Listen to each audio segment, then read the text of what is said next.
In today's video we're going to be diving back into more Borderlands 4, and for this one we're going to be going over the latest update, the new Halloween event that's going on, and that's going to be the Horrors of Kairos.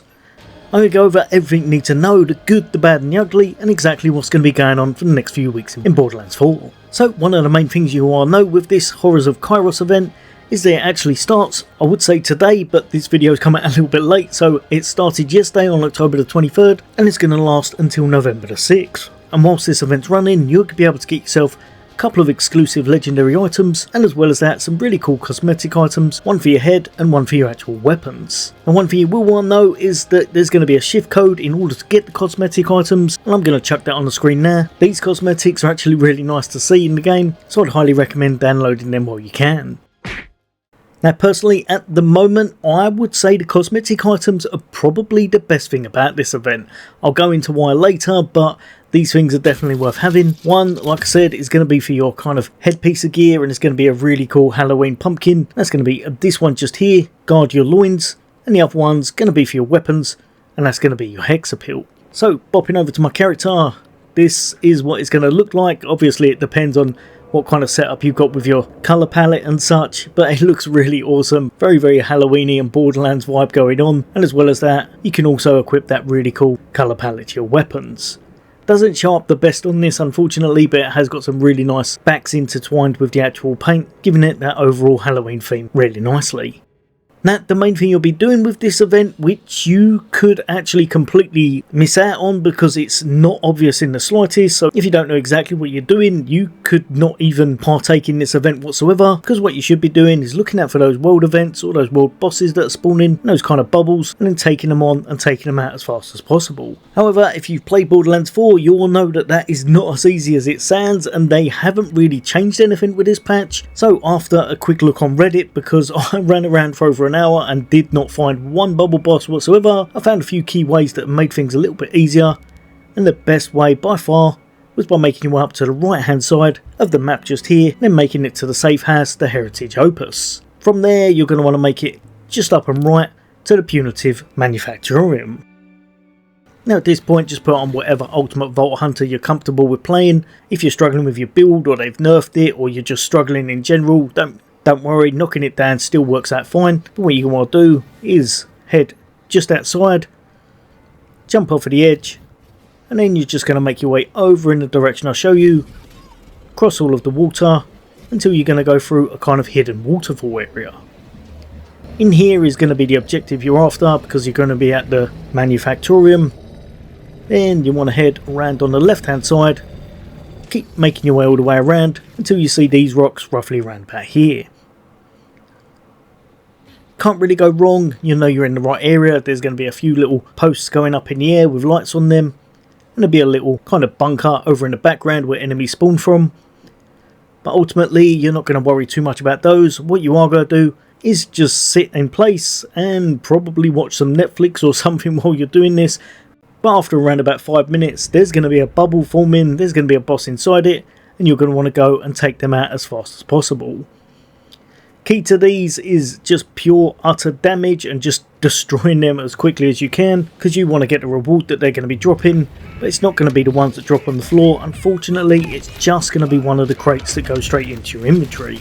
Personally, after quite a few farms of this, I only found myself getting a legendary from them, I believe it was once, and it wasn't anything really great. But what you'd be after is the rewards they're giving just over here, and hopefully you get something nice whenever you're doing this. Personally though, if you're anything like me and your luck is terrible, I found that this worked out a little bit harder than it should have been. But what I found, the easiest way to farm this over and over again was to just, after I'd defeated them, go over to my Vault Hunter, change it to a lower level, then change it back if you wanted to, and then go back to the exact place we were, wait the 5 minutes again, and then go in and keep refarming the boss. I did this quite a few times over and didn't have much luck whatsoever. I was getting terrible drops, blues, a couple of purples. I eventually got one gold, but it wasn't the one I was after, unfortunately. None of the new gear, and considering how time consuming this was, it was getting a little bit frustrating because I really wanted to put the video out on time. Hence why this one is out today rather than out yesterday when I wanted to bring it out. But eventually I got tired of doing them singly, so what I did, I went out, farmed the boss around about 14 times I think it was in a row, I'd already done it 8 or 9 previously, and fortunately enough, after doing these, opening them all up, apart from all of the absolute terrible loot that I got, I did manage to get myself the 2 brand new legendary items, and that was going to be the booming Skully and the Murmur. Now, just jumping straight over to the Murmur, one thing I can say about this weapon is it looks absolutely awesome.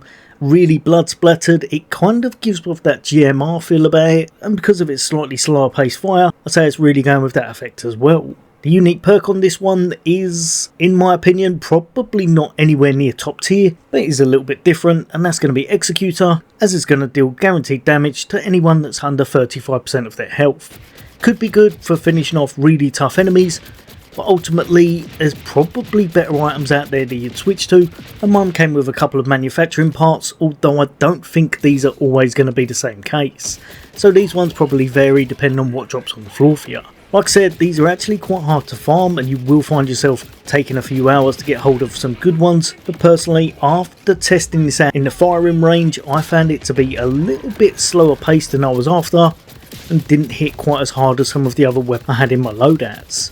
It's not awful by any means, and it has got some really nice accuracy about itself, but it just didn't have quite the oomph of some of the other weapons I was using, and after testing it on a few bosses, I found that there were several weapons out there that I'd probably swap to in its place. Again, I was testing it out with Harlow, so if you're trying it out with someone else, say for example a Rafa, it might be slightly different. I don't imagine this will be top tier personally, because I found quite a few other weapons were managing to dwindle down the boss's health quite a bit faster, even though they were still kinetic and such. So from what I can see, it looks really nice, but it probably will need a little bit of a buff in the future.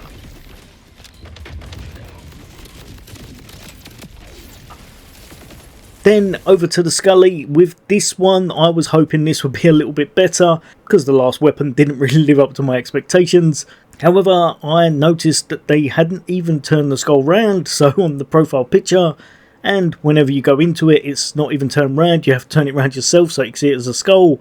So I'm not really sure how quick they had to bang this update at, but it definitely looks like they lost a little bit of TLC in the process. For the actual grenade though, this one's going to be an order grenade. Looked kind of cool because it has got that homing to it, which I really like grenades when you can get them, such as the swarm and such. Also had a bit of extra damage to it, so that's always nice, and as well as that, it had the perk which was accursed. Obviously I didn't know exactly what this did until I started using the actual grenade, and honestly I think it's a really cool idea in theory, because you're going to throw the grenade out, it's going to home in on enemies, not very fast, a little bit like it's moving towards them slowly, but it's kind of shooting at them as it goes. However, the damage it's dishing out is kind of on the lower end, should I say. I don't want to say absolutely terrible, but I probably should do, because it's not exactly devastating by any means, and I really struggled to kind of take out multiple enemies. I didn't want to chuck the footage on of when I had this on a boss, because that was even worse.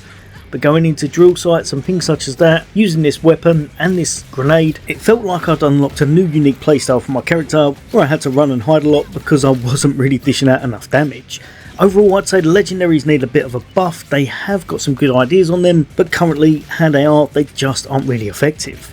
Which pretty much sums up the event overall, if you can really call it an event, because I think what will happen is people will run these bosses a few times, maybe get the legendary items or get bored of it, and then that will probably be it. They won't be doing this for 2 weeks, there's just not enough content unfortunately. So for me personally, I'd say this event is a little bit of a letdown. Going forward, hopefully they'll improve a few things on Borderlands 4, especially some of that endgame, as at the moment there's not too much to do when you've hit Ultimate Vault Hunter 5, so fingers crossed some of the future patches will address a few things and make the end game a whole bunch better.